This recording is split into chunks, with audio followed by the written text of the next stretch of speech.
BJP के राष्ट्रीय सचिव ओम प्रकाश धनखड़ ने जनता टीवी से खास बातचीत की। इस दौरान उन्होंने वक्फ संशोधन विधेयक और पीएम मोदी के दौरे को लेकर प्रतिक्रिया दी। सुनिए क्या कुछ कहा उन्होंने।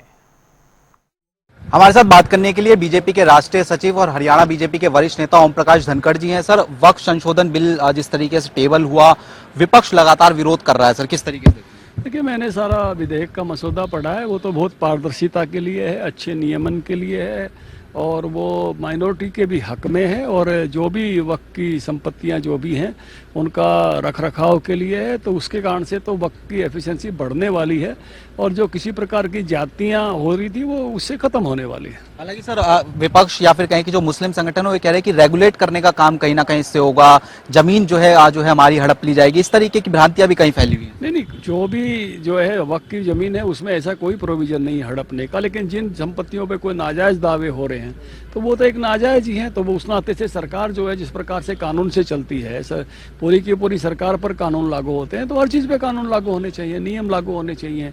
लोगों को कोई किसी के साथ जाति हो रही है तो उसमें से उसको अधिकार होना चाहिए कि भी मेरे साथ गलत हो रहा है तो जाके वो न्यायालय में अपने लिए न्याय मांग सके। तो इसलिए कोई एक तरफा हक तो किसी को नहीं दिया जा सकता ना। तो इसलिए देश के कानून के हिसाब से उसमें पारदर्शिता, उसका अच्छा प्रबंधन, इससे लाभ होने वाला है वक्फ के सभी हितधारकों को, सबके लाभ के लिए हो। सर, अंतिम प्रश्न हरियाणा को लेकर, जिस तरीके से प्रधानमंत्री हरियाणा दौरे पर आते हुए नजर आएंगे, कई जो बड़ी परियोजना है उनका भी उद्घाटन होगा, किस तरीके से सर उनके इस दौरे को देखिए? जब वो आते हैं तो हरियाणा को कुछ ना कुछ आगे बढ़ने का मौका मिलता है। उनके आशीर्वाद से ट्रिपल इंजन सरकार उसमें और आगे निकल जाती है। तो उनका आना हरियाणा के लिए हमेशा हम सब के लिए बहुत ही लाभदायक होता है और अभी भी बहुत सारी योजनाओं का लाभ उनके आने से हरियाणा को और मिलने वाला है। बहुत बहुत शुक्रिया सर। तो हमारे साथ में बात करने के लिए ओम प्रकाश धनखड़ जी थे। तमाम मसलों को लेकर जनता टीवी से एक्सक्लूसिव बातचीत कर रहे थे। कैमरामैन मोहित के साथ स्पर्श शर्मा, जनता टीवी, दिल्ली।